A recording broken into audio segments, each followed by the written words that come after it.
Good morning. It is week 14 in the NFL. This is another episode of Let's Bet It, special Sunday edition. I'm your host, Jared Smith. Got my two partners in crime here, Jim Monis, Andrew Ortenberg. Going to be a fun day. We're going to go through the entire NFL card, obviously get you all the picks, teasers, props, maybe a mega O parlay in there for you as well. And of course, end of the show, we'll get you some best bets as well. First, be sure to subscribe to the Pickswise YouTube channel, like, comment, rate, review, all that fun stuff. Somewhere there at the bottom of the screen. And also, if you do have a gambling problem, please gamble responsibly. We like to have fun on the show. We like to give out a lot of picks on the show, but keep everything within your limits. And if you have any issues, 1-800-GAMBLER is the number to call. All right, so let's not waste any more time. Let's get right into it. And we start with, I think this is probably the most intriguing, one of the most, all of the games are intriguing, right? But this is one of the most intriguing games of the day because we saw a line flip. And this is the Ravens and the Browns. And this line opened Baltimore -1 last week. We saw what happened on Sunday with the Ravens getting, I don't want to say beat up by the Steelers, but they got punched in the mouth a little bit by Pittsburgh. And Cleveland got to sit back in their nice warm recliners. Baker Mayfield hanging out in his little Progressive Stadium watching everything go down. And that's why I think we saw the line flip. So, Jim, I'll start with you. When you see this line move towards Cleveland this week and you see kind of the build up to this game with Baltimore coming off the loss and Cleveland coming off their loss 2 weeks ago to Baltimore, then they get the bye week. How do you make sense of kind of the situation both of these teams are in? Well, think about what we've been witnessing with Baltimore. The defense is just, it's not good. I mean, it's just a fact. They're 30th in yards per points per play, turnover margin, 31st. Like there's just no defense on Baltimore right now. And then Lamar.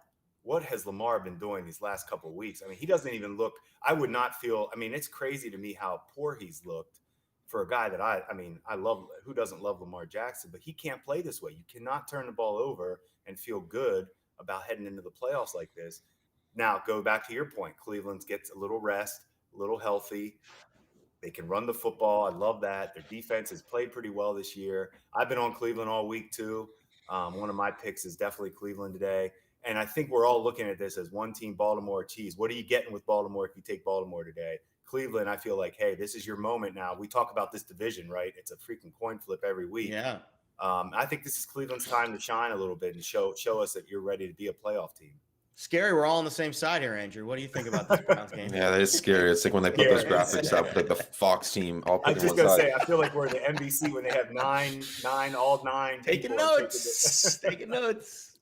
Yeah, I like the Browns a lot. I agree with Jim's point. I think the Ravens defense has become kind of like the Steelers defense where it's just coasting on reputation. It's like people see the Ravens and just like something about that AFC North, you just like assume they have a better defense than they actually do. And so it's already a mediocre defense. And then they just lost Marlon Humphrey, one of the best players and arguably the most important player on that defense. They were already thin in the secondary. The schedule makers really hosed the Ravens here. I mean, I think this is a massive disadvantage. It's even more big of a disadvantage than it seems normally. Oh, one team's coming off a bye, one team's not, because obviously Brown's very last game before the bye was against the Ravens. They went Ravens, bye, Ravens. So this is their third week in a row preparing for Baltimore. You know, I think if the Browns offense doesn't come out here and look good, they've been preparing for the same defense 3 weeks in a row, and a defense that is beat up, missing Marlon Humphrey now this time. If Kevin Stefanski does and Baker had the bye week to heal up, if they don't come out aggressive here on offense and don't come out here looking good on offense, I think you can put the nail in the coffin in the Browns, and that's just a big indictment of their coaching staff. Meanwhile, they've got 3 weeks now to prepare for this Ravens team. Meanwhile, the Ravens just had to play an extremely physical game against Pittsburgh. They were getting run over by Najee Harris in the second half. I think they should be pretty beat up. Browns should be as fresh as possible. And with the Humphrey injury, I think a lot of things just kind of point towards Cleveland being the side here. Yeah, I agree. We're all in Cleveland. I got it very early in the week. Ayo, you were editing my Early Birds column on Sunday night when I kind of said, hey, listen, this game's – we saw the initial line flip from +1 Cleveland to -1 right out of the gate. And I just had a feeling that the exposure was going to continue to mount on Cleveland. I'm seeing this touch 3 at some spots. Yeah. That's the question now. I probably wouldn't play it at 3. And I think -2.5, I'm seeing you got to kind of pay for it. So at this point, is there a comeback, buyback, Ravens teaser spot? Is there a spot where, hey, listen, maybe see, I'm thinking about it. Cleveland -1, Baltimore +3. Jim, am I crazy there to kind of, hey, listen, maybe I should come back on Baltimore a little bit? The line's moved a little too much. No, I think especially for a teaser spot now, if you're getting that 3, pump it up. Yeah, I Sure. hear you on that. I'm with Andrew. I mean, we're saying the same thing. We're waiting to see this Cleveland offense show us Yeah. for real. And to It's me, now or never. Like, now or I never. agree. 100%. Yeah. All right. So we're all aligned on Cleveland. So when the Ravens win by 20, you can come to the show and you can get upset with us. All right. Next. So this game had a little movement this morning, and I don't know why. Maybe my 2 experts here can help me sift through it. But the Cowboys and the football team, this game's in DC. I saw the Cowboys brought their own benches, their stadium, the Cowboys benches with Cowboys logos on it. They actually, flew those into FedEx Field, which is a power flex move right there. But this game always has a little bit of extra added oomph because of the rivalry aspect in the division. Right now, I'm seeing the Cowboys laying is 6.5, right, Andrew? You saw this move all the way up to 6.5 this morning with Dallas. At FanDuel, no.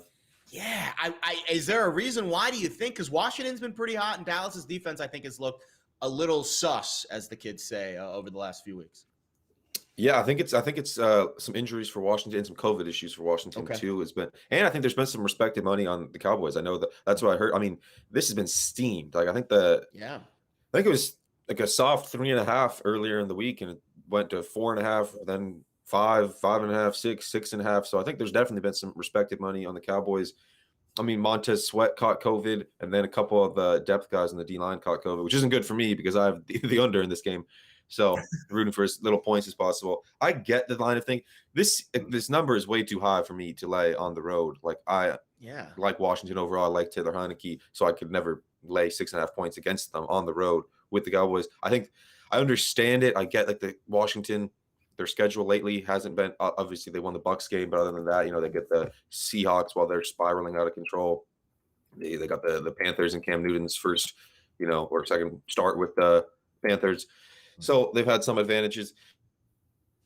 I like the under here just because, one, the Cowboys offense seems to kind of do this. This isn't the first time this has happened where they come out of the gates on fire and then kind of hit a rough stretch with Kellen Moore, kind of gets stagnant. I think, and then so that was coinciding with Washington's defense kind of peaking at the right time, which is why I kind of liked the under. I think obviously the Washington has some injuries on their offensive line as well. The Cowboys are getting guys back. I think that's another reason the line has moved. The Cowboys, they're trending in opposite directions. Right? The Cowboys keep adding guys back who are officially getting ruled in. Washington keeps ruling guys out. So, I mean, Lawrence, Gregory back on the D-line against the banged-up Washington O-line. Logan Thomas, obviously, out for Washington. He's a huge part of their offense when he's healthy. He was a huge part of the game last week. So that's why I kind of liked the under here. And Washington's defense is playing a lot better than they were early in the year. I mean, we talked about this last week, why I like the under in Washington Raiders. So I kind of just repeat my talking points from back there. Washington just played a brutal schedule earlier on. They've played all 4 teams from last year's championship games. They played they played arguably the 4 best offenses in the leagues. They played the Bucs, the Chiefs, the Packers, and the Bills. Like they just played a ridiculously tough schedule. So I think their defense was always better than it looked, which is why I liked the under again today. Don't feel as good about it this week as I did last week when it was my play of the day, but I'm still on it. Yeah, we got a great note here by Justin. Football team averaging just 17.5 points over the last 4 games. Jim, anything catch your eye here with this game, especially now with the line move a little bit? Yeah, it's a reason I'm probably not playing this game. I wanted Washington early in the week. I'm kind of like, maybe are they the hot team right now? Everybody's kind of feeling Washington, which always scares me when we're all kind of pumping one team. They're getting hot. It's a good time. Dallas is so good on offense that you never know when they can go off. And Andrew, that's a great point you made about their defensive numbers aren't great, but it might be because they played so many good offenses early that you don't want to get too scared away because they have been playing better lately. Jack Del Rio, Ron Rivera are defensive-minded coaches, so it's definitely getting better. So this is a stay away for me. I don't feel like Washington, Heineke's not a deep ball thrower. That's not his thing. They don't get the big plays, so it's like they fight for all their points. They really do. They're really playing great. I mean, I love Washington right now. They're so tough with the running game and the way they're using everybody. So like I said, stay away, but I don't understand. I'm like you. Dallas's defense, I couldn't lay that, especially the way Washington's been running the ball. I wouldn't want to lay that. I would guess Dallas's defense plays better today. I have a feeling that they will. Okay. Parsons, I know I saw him on the injury report for the first time this week. Of course, that was because all my Penn State friends decided this was the week to finally bet on him to win Defensive Player of the Year. Now they did it. That's always when the guy, ends up on the injury report after all my Penn State buddies, after all the great weeks he's had. This is a stay away from me too. I was leaning.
Okay. 60.5. Yeah. Like I think he's due for game. He's always showed up in these division games. Terry McLaurin has at least 7 catches in each of his last 6 games against the NFC East. Torched Dallas both times. He had at least 90 yards in both games against Dallas last year, and that was with Kyle Allen and Alex Smith as his quarterbacks. The Cowboys secondary, they like to gamble. So I think this is obviously they're going to go for the big play, but that means they'll also give up some big plays. So I think McLaurin, he's been quiet the past couple weeks. I think finally going to get a couple deep balls. Yeah, I'll be honest. The Dallas defense has not been tested really tested lately. I think good offenses are going to really push this defense. I mean, they faced the Saints. I know the Raiders beat them up, but that game was so weird because of the penalties in that game, and the Saints didn't do anything really to really push the tempo on them. That wasn't even a team. Exactly. And then the Chiefs game, they held them to a low number, and then they got blown out by the Broncos. I know they beat up the Falcons pretty good, but they had low numbers against the Vikings. It's been a weird year for the Dallas defense because I think on paper they look great. They've got some of the best players in the league, but they're giving up a ton of yards, and we'll see when that comes back to bite them. All right, Seahawks Texans. So the only really play for me here is teasing Seattle. And AO, I know you're really high on the Texans and Davis Mills. I won't even use the neck joke because it's just too much at this point. But tell the audience why the Texans are a live dog today. Okay, yeah, I'll talk about it. I don't know. I mean, this is my play of the day. Give it a spoiler. I like the Texans on the spread. I like the Texans on the money line. I just feel like what's funny is I was saying last week. I mean, because I like the Seahawks last week, and I never like the Seahawks. I'm always low on the Seahawks, but I like the spot last week for the Seahawks. Last week on this show, I was saying I like the Seahawks and the Steelers, and that I felt like they were in the exact same spot last week because they're both kind of playing at the end of an era. It was the end of the Big Ben era, end of the Russ era. All you hear about in the media, they were both playing at home in a division rivalry game. Seahawks are playing the Niners, Steelers are playing the Ravens, home dogs. I was like, oh, this is the last stand for both of these teams. I like them both. They both came out and win. I faded them both this week. I was on the Vikings over the Steelers and now the Texans over the Seahawks because it's last week it was the perfect last stand spot. This week is the perfect letdown spot. They had their nice little last stand. The Seahawks, they had their dramatic emotional victory in that wild roller coaster game against the Niners. Guess what? They're still 4-8. They're not going to the playoffs. And now they're traveling across the country for a game against a cross-conference opponent, a road game against a 2-10 team. I think there's a very good chance the Seahawks no-show here. They still got all sorts of internal strife and drama going on. So I hate the spot for the Seahawks because after that huge, meaningful last stand victory, now they're playing one of the worst teams in the league on the road, AFC team. And I think I found something that might make people realize Davis Mills wasn't quite as bad as you might think. Obviously, a rookie, didn't play amazing. I think he can't possibly be worse than Tyrod Taylor at this point, given how Tyrod's looked the last few weeks. I was very disappointed to see. Mills, when he first started, his first start was in prime time against the Panthers. Really good defense. Mills' first 3 starts came against the Panthers, the Bills, and the Patriots. Yep. 3 of the best defenses in the league. True. He has started 6 games. So those were his first 3 starts. His next 3 starts were at the Colts, at the Cardinals, and against the Rams. Again, Like that is a brutal 6 games to play. It is. Mills played art. He's started 6 games. They've arguably been like the 6 hardest games you can imagine. I think only 2 of them were at home. All 6 were against teams that look like they're going to make the playoffs, right? Or no, sorry, except for the Panthers. But the Panthers have good defense. But 5 of them look like they're going to make the playoffs. The others, the Panthers, have very good defense. And that was his first career start on a short week on a Thursday night game. And he torched the Patriots. At home. He's only got like 2 starts at home. Mills threw for over 300 yards, had like 10 yards an attempt, and they were beating the Patriots the entire game as like a 9-point dog. And I just think this number is off. They were a 9-point home dog to Mills to the Patriots. Why are they a 9-point home dog to the 4-8 Seahawks, who before last week we were all talking about looking like one of the worst teams in the league? And now they're laying more than a touchdown on the road. It doesn't make sense to me. I mean, the Texans were barely this or almost this large of an underdog on the road against the Titans a couple of weeks ago when they won outright. And now it's at home against a much worse team. And I just don't think the Seahawks should be laying more than a touchdown on the road against anybody. Again, I was on the Seahawks last week. Wasn't too impressed with what they did against the 49ers.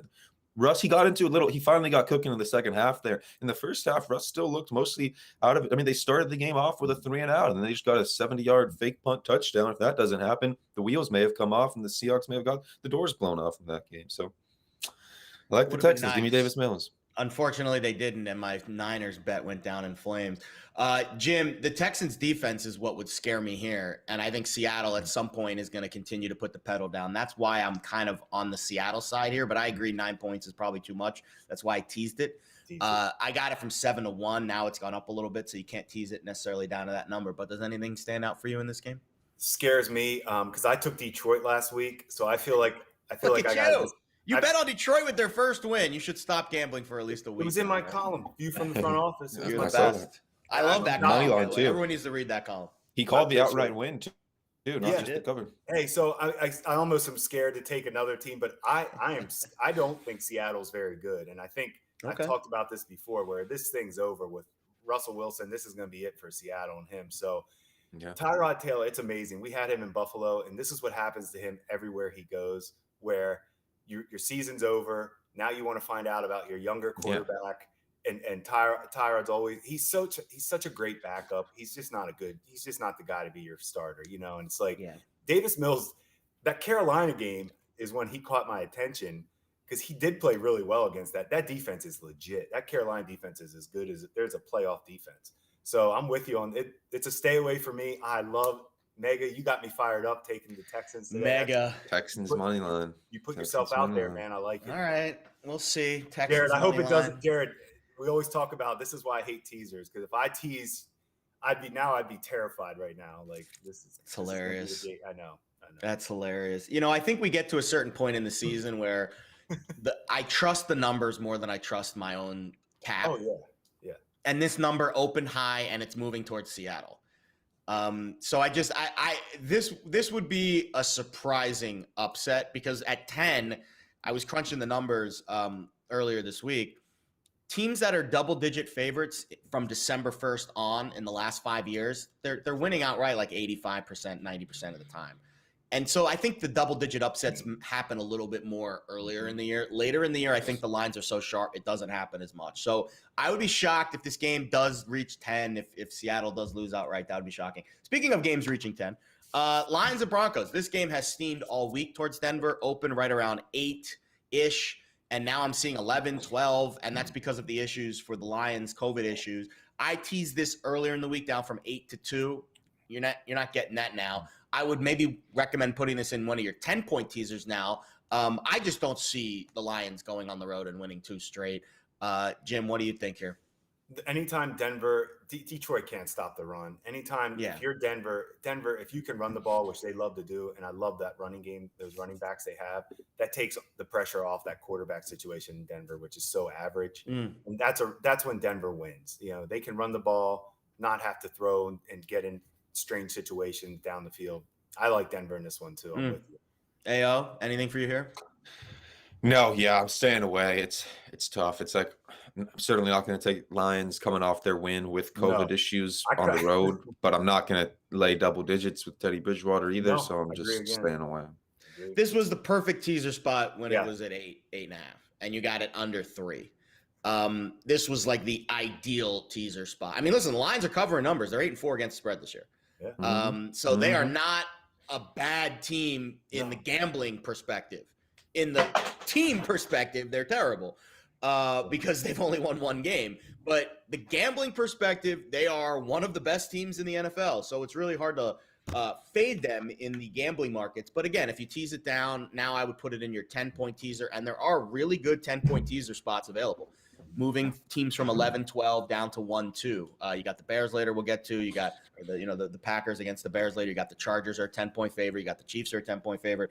And now the Lions, you can move the Broncos down to under a field goal there. So still some opportunities for teasers here. And we've talked about teasers being very, very impactful the later in the year because the lines become more efficient. Makes sense, right? If the market becomes more accurate, the teaser that you're moving 6 to 10 points becomes more valuable. All right, next game, Raiders and Chiefs. Jim, looks like you're the only one with a pick here. You're on the Chiefs laying 9, and I would agree. If I were going to take a side here, I would take the Chiefs, but I just couldn't quite get to the window here. So tell me why maybe I should reconsider Kansas City at home today. So this one, I agree. I to be honest, this spread kind of drew my attention. I thought it'd be a little more in that 7.5, 8 range. And when I saw it coming out at 8.5, 9 early in the week, 9.5, I jumped on because I'm looking at this game like, you know what? This is the Chiefs' time. This offense has been struggling to finish drives. The Raiders are 30th in the NFL on third down defense. That is a horrible thing to be against Kansas City. This offense last week, they're dropping balls. Mahomes is missing throws he usually makes. I really feel like they're this close to just exploding again, like a good like they did against the Raiders last time, pretty much, to get their 30 points in this game. And that, to me, is the number you need to cover the spread. And I feel like the Raiders can do it today. I mean, the Chiefs can do it today. And I'm just looking at a strong effort from that Chiefs offense to finally clean up a little bit and look like the offense they should be, because those drop balls aren't characteristic of some of these players. They're better than that. Tyreek Hill was dropping balls, Pringle dropping balls, Kelsey dropping balls. And I like that they're running the ball too. This Chiefs offense, to me, is just – I think they're going to be two teams heading in the opposite directions to me. Hey, Chiefs won 5 in a row. I think if they win out, they're probably the 1 seed, right? I mean, it feels like this year in the AFC that's so wide open – it feels like if Kansas City can take that next step over these last few weeks, they're going to be looked at like the Chiefs were a couple years ago. Do you think they can cover a big number today? I don't know. You know what's funny about this game is, the Chiefs are 6-1 to the under in their last 7 games. I mean, who would have thought before the year? I have a unit on the under here. I think the under 48 here is a decent bet. The Chiefs being like a stone cold under team is not something that I saw coming this season. I mean, I love the under last week. I don't have anything in this game. I can't do it. I haven't bet it, but I leaned towards the Raiders at 10 just because, what I like doing with the numbers, just purely a number standpoint, is like using some transitive property stuff. Shout out my algebra teacher. That's why I like the Texans partially, because the Seahawks laying 9, but the Seahawks were just a 3.5-point home dog to the Niners, which means they'd probably be like a 5.5-point neutral dog to the Niners, which means that the Niners would be a 14.5-point road favorite over the Texans, but the Niners were just a 6-point road favorite over the Jaguars like 2 weeks ago. So how are they be 14.5 road? So anyways, I like the Raiders. I leaned Raiders plus 10 because this game just a few weeks ago when played in Las Vegas, 2.5, 3. Yeah. And that would imply that it would be like 6.5 in Kansas City, with the home field advantage only being worth like 1.5, 2 points. So that's why I was just like, oh, this number seems high. That being said, I can't bet the Raiders because I think matchup-wise it is. I mean, the Raiders game was the one game recently where the Chiefs offense looked so great. We talked about it that time. The Raiders, just what they do. They just play a lot of single high. They run the same thing. They are what they are on defense, and that's not the blueprint for stopping the Chiefs offense. So that's why I can't bet the Raiders defense, but I would lean to the Raiders at 10. I think the Raiders have lost a little steam off the field with these issues, and I think it's affected their preparation. I think maybe week 1 it didn't, like the first week without Gruden, the first week after the Ruggs thing, and even the Arnett thing. We didn't talk about that a whole lot, but they cut their other first-round pick from last year. So now I think after 4 or 5 weeks of it's kind of like in the NBA when you lose a star, the first game after, sometimes you can get by. Right. And then after the long haul of the minutes and the output that star brings, eventually it starts to take its toll. And I'm not saying that, Gruden was this like, amazing coach or, he was a good, decent coach. And I'm not saying that Ruggs and these guys were like, all pro kind of players. But I think when you lose your two first round picks and your head coach in the same stretch, you're starting to see the toll being taken. So I would say Chiefs are pass here. I kind of like the under here. I could see Oakland. I could see Vegas trying to run the ball and trying to take the time off the clock. And Kansas City's offense, I think, has been a little bit, inconsistent. So I could see maybe a turnover in the red zone, kind of turning the tide here. But I would say Chiefs in the under would be the only way that I would play this. And I think I am getting to the window on the under. Under's come down. That's the reason I didn't bet it was just because it's already come down. 48. I got 48. 48. The matchup, it's 47.5 now. And the matchup in Vegas, it was 51 and a half, it was 52 in Vegas. Granted, I guess weather maybe. That's kind of what drew me to that. I'm thinking, okay, they're seeing some type of outbreak here for Kansas City, like high total, high spread. I'm like, yeah, I don't think the Raiders want to be in a shootout with KC. No. I think the reason Waller, that the line Waller too this time. That's big for the under too, because they do not score with they have not played well offensively without him this year. He is their main red zone threat. A lot of field goals turn into a lot of touchdowns turn into field goals in the red zone. Without him, I like the under a little bit more now that we're talking about the game. I think 1 unit on the under is a fair play here. All right, Jags Titans. So I didn't really have a great look here until I decided I was going to do a 10-point teaser. And I was like, you know what? I just cannot see the Titans with all their weapons out winning by 3 touchdowns against this Jags team. And then the Pelissero news broke this week. And then I was like, man. And Jim, I'll come to you first on this one because you've obviously been in the war room with these guys. And you understand the back and forth between coaches and assistants and staff members and even the guy that, shines the shoes, everybody, the guy that cleans the cleats. Everyone has a place and a role in an organization. And it just doesn't seem like Urban Meyer really respects anybody besides himself.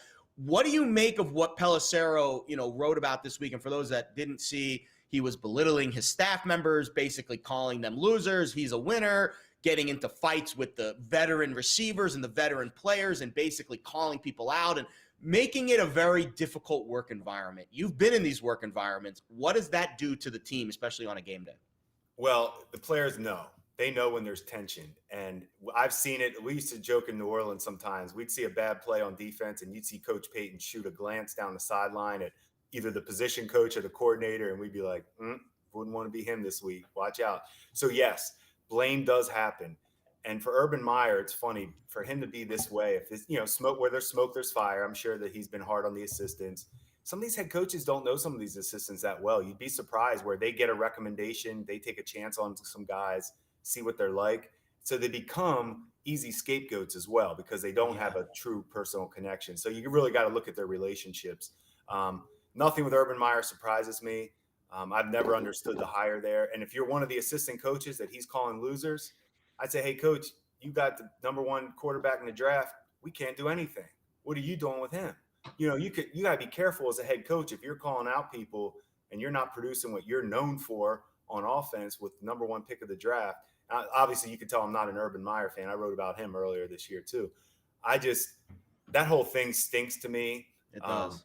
Now the game itself, that's funny because I'm with you on this. The Tennessee they don't necessarily blow me away. They can't cover numbers without their guys, without Derrick Henry, really.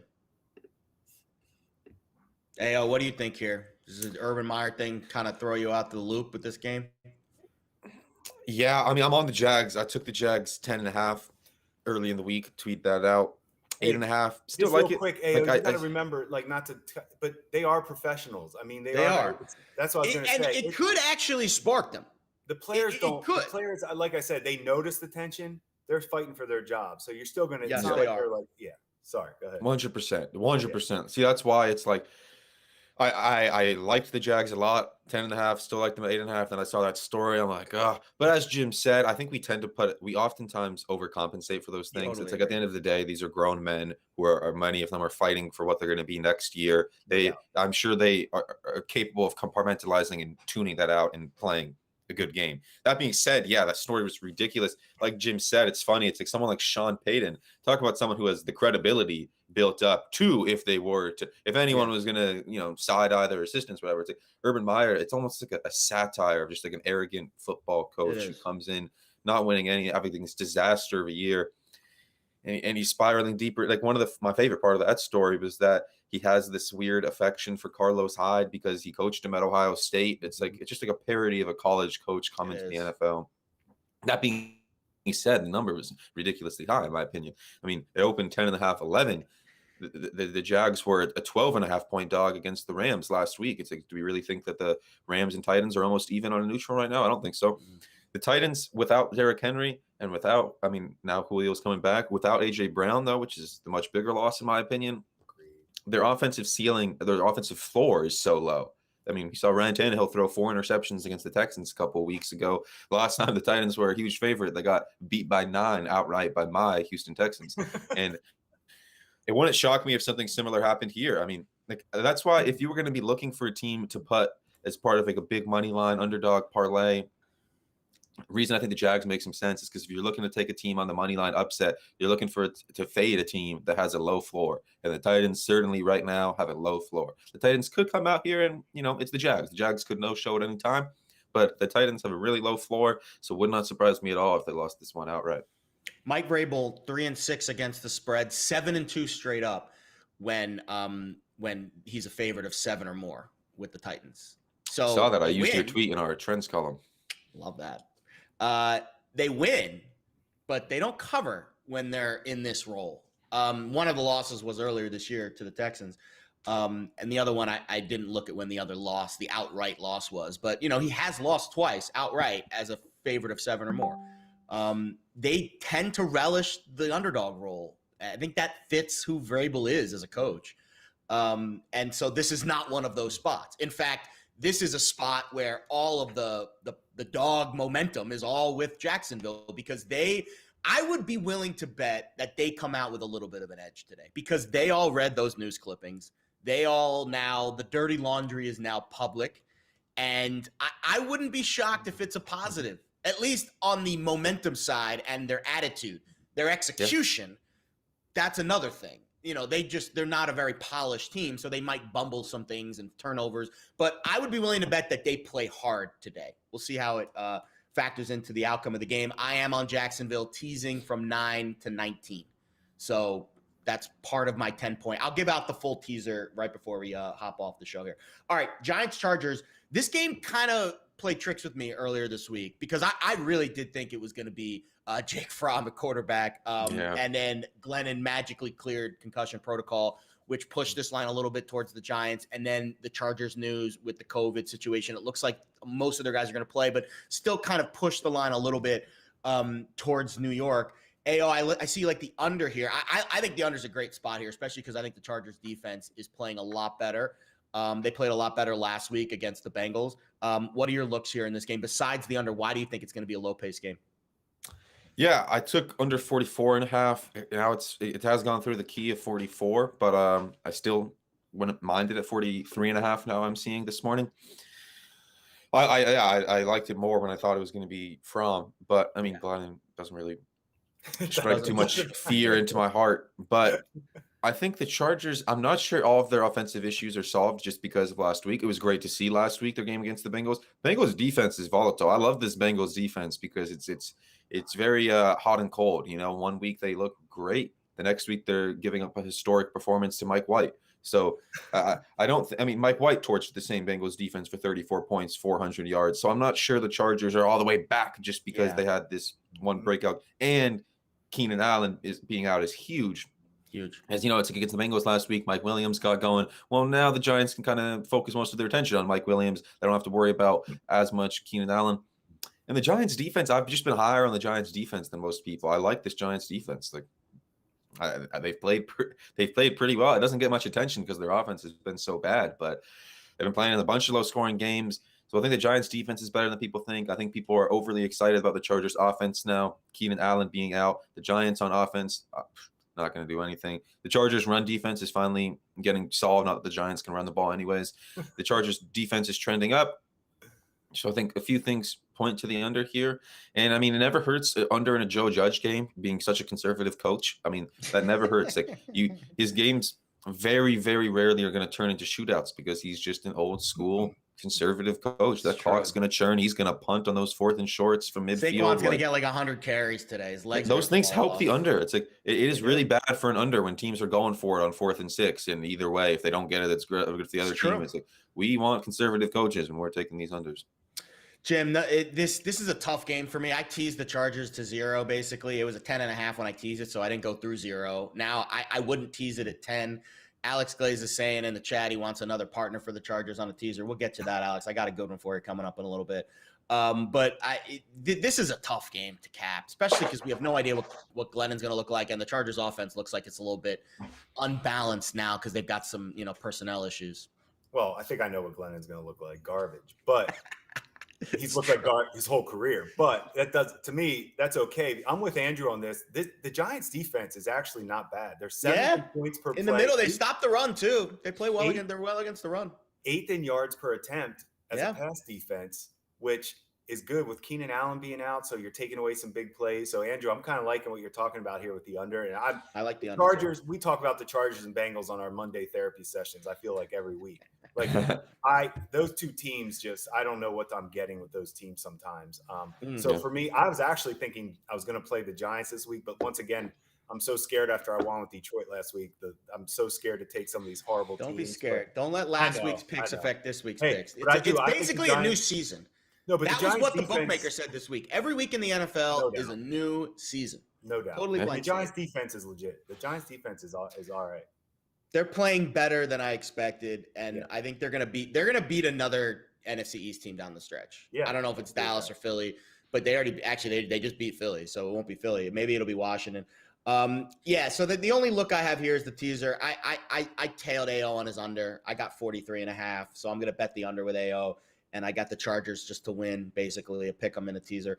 Another teaser spot, good 10-point teaser spot. Although if you read Mega O's parlay this morning, you might not agree.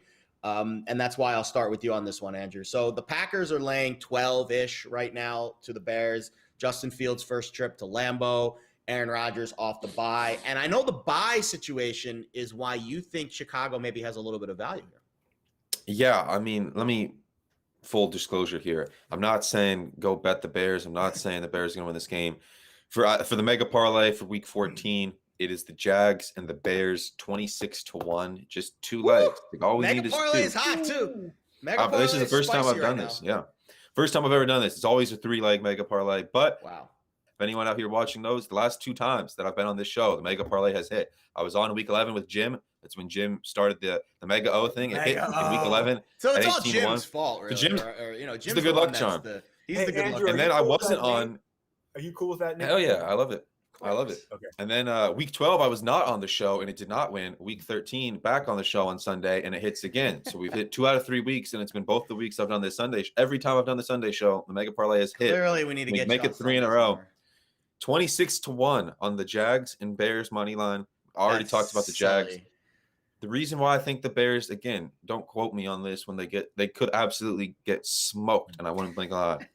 But again, when we're the reason, like I said, you're either if you're looking for money line upset, you're either looking to fade a team that has a low floor, like I said with the Titans and the Jags, or you're looking to buy on a team that has a high ceiling that might have a low floor but a high ceiling as well. And the Bears with Justin Fields have a much higher ceiling than they do with Andy Dalton. It's like we know what we're going to get with Dalton. With Fields, we could get a disastrous performance where he goes out and throws 3 picks, or he could have his coming out party, magical moment, be ripping them off, running with his legs, running all over the Packers. Green Bay, coming off their bye last week, got absolutely demolished by the Bucs, 38-10. So I'm thinking maybe the Packers maybe the time off doesn't serve them well, because if you remember in week 1 of this year, they got the doors blown off by the Saints. So the Packers coming off extended rest has not served them well in the recent past. Fields come back and the Bears, obviously their season has been very disappointing. Matt Nagy looks like he's being fired. You always have to worry about morale and stuff like that time of year. This is not a no-show spot for the Bears. They have had this one circled. Let me tell you, everybody I'm sure remembers when these teams played at Soldier Field. Aaron Rodgers went viral for absolutely clowning the Bears in their own stadium, jawing at their fans, saying, I still own you, all that. You think the Bears players didn't notice that? These guys are grown men. They are NFL players. They have some pride. So I don't think we have to worry about effort here. In a standalone, nationally televised game in prime time, whatever the Bears' best effort looks like, we should be getting it here. So I think plus 500. Give me a sprinkle that. I agree that the effort will be there. Aaron Rodgers has owned the Bears 22-5 straight up, 20-7 against the spread. So the numbers don't really matter much, Jim. Only twice have the Packers won and not covered with Aaron Rodgers at quarterback. So don't let the big numbers scare you away. If you like the Packers, take the Packers. I teased the Packers. Great question in the chat, talking about tanking. And I think this is a game where tanking does not have any impact, even though the Bears clearly are out of the playoff race, because I think they're trying to get what they can out of Justin Fields and get the most out of that. So where do you stand on this game? Well, first of all, tanking, get that out. Everybody get it out of your head. Does not exist. I promise you it does not. I don't want to talk about that. Two reasons I'm with the Bears a little bit as far as I can see where we're going with this. They are number one on defense in sack percentage, which to me is impressive with the injuries they've had up front with Akeem Hicks and Khalil Mack being out a lot, and they're still getting after the quarterback. It's the only way you can beat a great quarterback is pressure. So if the Bears can get some pressure on Rodgers, now you throw in the wild card of Justin Fields, who I love, as I think he's incredible. You don't know what you're going to get. He's capable of a lot of great things. So I could see where this game could get a little crazy tonight. Big time rivalry. I'm looking forward to it. Wow. If the Bears pull this one off, though, to be honest, all right, Andrew, one of those coaching saving jobs for where the Bears could say, hey, look, they're playing for this head coach. I can develop this quarterback. It could be one of those type. Andrew, you convinced me. Hey, it's 26-1. If we played this games 26 times, do the Jags and Bears win once? I think so. I'm about to go 0-2 in EPL because Newcastle can't get a goal. So I need a little bit of a pick-me-up here this morning. Of course, Leicester scored 4, so that's great when I need the over 2.5 and both teams to score. In reference to that question in the chat, just in the reference to that question in the chat, I know Jim didn't want to engage, but I will say Jim had a great column about that again a few weeks ago, View from the Front Office. Obviously, Jim is someone who has been in those rooms, who would know far better than any of us. He had a great column about how tanking is much more of a thing in fans' minds than it actually is within the building. Like we talked about a little bit earlier in the show, it's like these guys, the NFL is unlike any other sport. The NBA, one game is not going to make or break your career. One game very well may make or break your career for these guys. They're not going to no-show, especially in a nationally televised game like this. Nope. Totally agree. All right, game of the week, and I'm glad Jim and I are on the same page here. I'm curious. I'll go to AO first here just to get his thoughts before Jim and I hammer this one home. Bills and Bucks. So I think this is a great spot for Buffalo. I think the zigzag with this team has kind of been win one, lose one. They haven't won or lost consecutive games since weeks 4 and 5. It's been win one, lose one, win one, lose one, back and forth like a tennis match. And I think Tampa Bay's defense is a little sus. I'll use that word again here because of what's going on in the secondary. Unlike the Patriots that defend well at all levels, I think the Bucs are susceptible in the secondary. AO, you don't have a pick on this game, but do you have a lean in either direction? Buffalo catching three in the hook in Tampa today. Yeah, I see both sides for it. Like you said, I think the spot would be feels Buffalo. I can't do it. I would maybe even lean Tampa just because I'm a Josh Allen skeptic. I think he's regressed, and I don't think this offense is in rhythm. That being said, I think you make a good point about the Bucs' defense. I think the Bucs are getting Richard Sherman back this week. But, yes, but they lost Bunting. They're out without Bunting still, and they got a couple other banged-up guys in the secondary. Could you imagine at the beginning of the year if we're saying, oh, well, they're getting Richard Sherman back this week. Things aren't as bad as they seem. But, the Bucs, they've played the Falcons, the Giants, Washington, the Saints recently. The only really good offense that they've played recently was the Colts, and the Colts did move the ball pretty consistently and score a bunch on them. They did win the game, obviously. So, the only good offense they played is the Colts, and they did get scored on in that game. So that's why I understand the Bills. But, I just don't believe in Josh Allen right now. He's out of rhythm. I can't bet the Bills, so I'm not taking anything in this game. All right, Jim. Why am I right on Buffalo? So I'm with you. This is the game. This is the alternate spread game. I have them in every alternate parlay I put. I'm all Buffalo this week because that game on Monday night annoyed me so bad. I didn't even what was that? I don't know what I was watching. This team took a lot of they got questioned. Were they embarrassed in the press conference? It pissed off their safeties and their head coach. They weren't embarrassed. They almost won that game. The Patriots should have been embarrassed if they lost that game and didn't even try to throw the ball. Josh Allen, I'm with you, Andrew. I'm a believer in Josh Allen, but man, he's got to do it. I mean, he had his chance to put his moment in Bill's history on Monday night on that last drive, and I thought he blew it. I thought that back shoulder fade on first down to Diggs was a completable ball, and he made a bad throw. He missed the post to Beasley on the last play, was wide open for the game winner. So Allen needs to step up, but I think this is the week to do it. Tampa, we know, can stop the run. Buffalo's okay with that. They don't want to run the ball. I think Buffalo's, hey, we're paying this quarterback now. We invested in him. Let's put the game on him this week. Air it out. Let's go. Let's use all our weapons because they have plenty of weapons, and they need to catch the ball. That Patriot game could have been a lot different if Dawson Knox made some catches early in the game. Stephon Diggs, that could have been a great catch early on that deep ball that Josh Allen made an incredible throw in the rain. So this is, to me, is the week where I think this is the Bills' chance to make their run. I feel like I say this every week, though, with Buffalo. It's like, when is it going to – but this is going to be – Andrew, you made a great point. This is Josh Allen at some point now. It's time. I mean, no more excuses. They better worry about making the playoffs if they lose this game. No doubt. That's what I'm saying. I mean, the AFC is not a picnic here. No. I will say this. They're going to get back Feliciano this week on the offensive line. That's big. Again, the Bucs secondary is the matchup that I think if you look at the Patriots secondary last week, they cooked up the perfect game plan and they had Mother Nature on their side. Mother Nature in Tampa Bay is not going to favor a 30-degree, 20-degree, 30-mile-an-hour, 40-mile-an-hour winds. It does feel like a good spot for Buffalo. And I agree. If you play Buffalo, which I did as well, I'm playing the money line because at 3 in the hook, you might as well. All right, we'll get to some questions in the chat. I didn't see a lot. I saw a lot of trolling in the chat today. So everyone's in a feisty mood today in the chat. It's Sunday morning. Everyone needs to, relax a little bit with the trolling of everybody. Even though, yes, Andrew, you do kind of look a little bit like Ashton Kutcher, but I won't get into any more questions from there. Over 1.5 times I said sus on the show. Yep, absolutely. Sus is a word that I will use on the show. So, guys, this is like your last chance to ask us questions. So get to it now. You want to make fun of us and how we look and what we're saying, that's fine too. But if you actually have legitimate questions to ask, please ask them now, or else we're just going to have to move on and give our best bets of the day. And at this point, I don't know about you guys, but I'd just rather go eat some breakfast. Oh yeah, great. Thank you, Justin. Alex did have a teaser question, an actual legit. Of course, leave it to our own analyst to ask the legit question in the chat. A team to pair the Chargers with in a teaser. So I'll give you my teasers this week. I'm on 1 6-point teaser, Seattle and Denver. I wouldn't play Denver now because it's over 10. I would play Seattle still. I know AO likes Houston, but I don't know. I think Russell kind of woke up a little bit last week, and Houston's defense is so bad. You know who's going to have a big game? DK Metcalf's going to have a big game on that fast turf in Houston. Any teaser legs that you guys want to give out to Alex? AO, I'll start with you.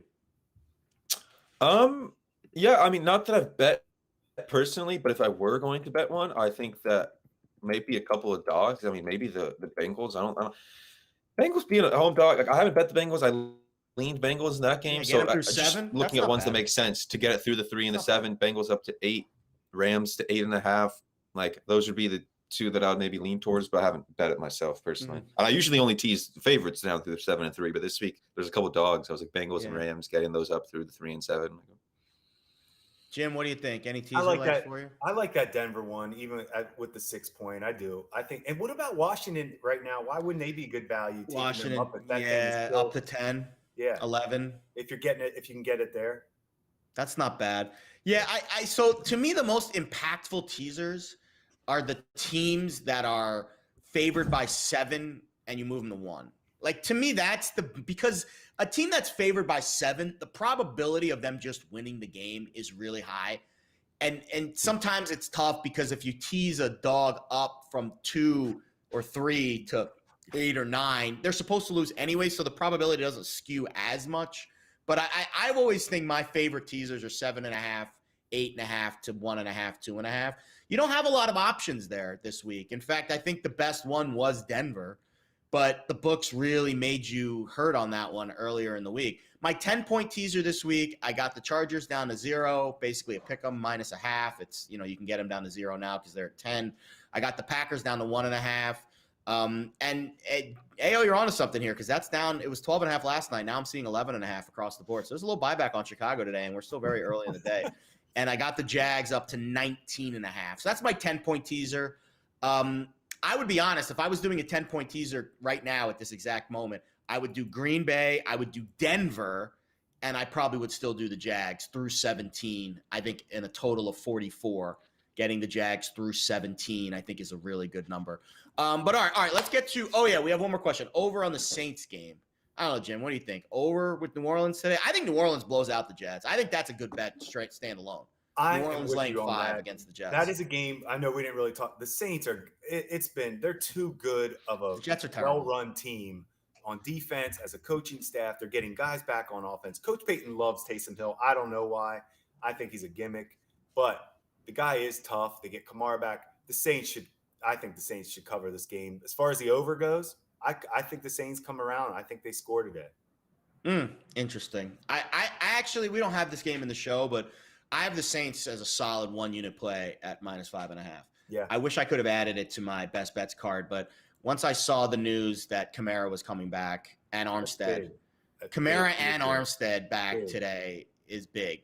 And I think the Jets, and also the Jets are without Moore and Corey Davis. Who's Zach Wilson throwing to? That's the question. Good point. And they have no running backs either. So I think the Jets are going to get blown out. They got blown out by the Eagles last week, totally blown out, even though they scored early in that game. I think the Jets are going to get blown out again today. All right, best bets. I'll go first. We kind of just gave it to you. I like the Bills catching 3 in the hook today.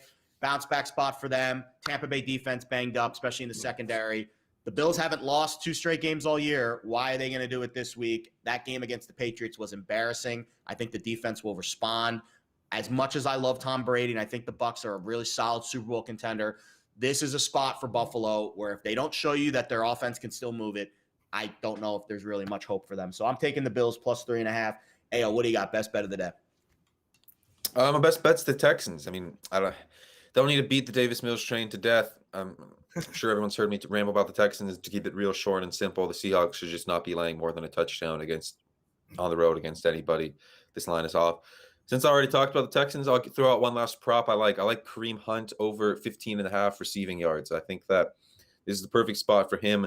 His last game was against the Ravens right before the bye, but that was his first game back from a long injury absence. So they didn't really use him too much. So I think that's why they set this line pretty conservatively. It was 15.5 at least last night. He had gotten to at least 17 in 4 of his 6 games pre-injury. The Ravens can be beaten with running back passes. I was on Najee Harris over last week. They gave up 5 catches for 40 yards to Najee Harris. Their linebackers aren't great in coverage. I think Kevin Stefanski is going to come out looking to get Kareem Hunt more involved here as a somewhat of a key to get the offense going. So I like the over on Kareem Hunt receiving yards and his receptions too. You could get plus 125 on over 2.5 last night, which I liked that a lot as well. There you go. Jim, what do you think? Best bet of the day, bud. Andrew, I like that Kareem Hunt stuff because I think his father came out when he came back from that Baltimore game and he was a little upset at Stefanski. I saw that. Yeah. Yeah. So you know what? Little things like that. I like that. I'm going with the Chiefs today for my best bet. I really think we're going to see the Chiefs offense come back to life here against this Raiders team that I think is heading in the other way. I talked about it earlier. Poor team on third down defense. That is they don't get after the quarterback. That's not a recipe to beat Mahomes. I'm going Kansas City, especially under 10, if you get it under 10. All right, there you go. Bills, Chiefs, and Texans. You want to put that in a mega parlay. Those are the 3 best bets of the day. I don't know if we've ever gone 3-0 on a Sunday show. I haven't really done much prep research. We did? Oh, yeah, we did a couple weeks ago. We did. You and Lauren did, I think, the one time. That's right. So it's happened before. There is precedent for a triple action parlay there with our 3 best bets of the day. But great stuff. Don't forget, subscribe to our YouTube channel. Thanks for watching this show. Let's Bet It. I don't know about you guys, but I have a blast doing this stuff. I love the interaction. I love just all of the Pickswise Nation crowd, even though sometimes they can be trolls, getting involved with the show. Alex does want to know if the Ravens. We love the trolls. Yeah, we do love the trolls. They are plentiful. Alex wants to know if the Ravens are going to hurt him today. I would say yes. He said one word answer only. I would say yes, Alex. I'm sorry. Yes. But we're all on the Browns. Yeah. It's the only pick all three of us are aligned on today. It's the only pick where all three of us have a play on the Browns over the Ravens. So maybe that's a good sign for the Ravens. But all three of us picked the Browns today. So we'll leave it there. For Jim Monas, for Andrew Ortenberg, I'm Jared Smith. Thanks for watching. Let's Bet It.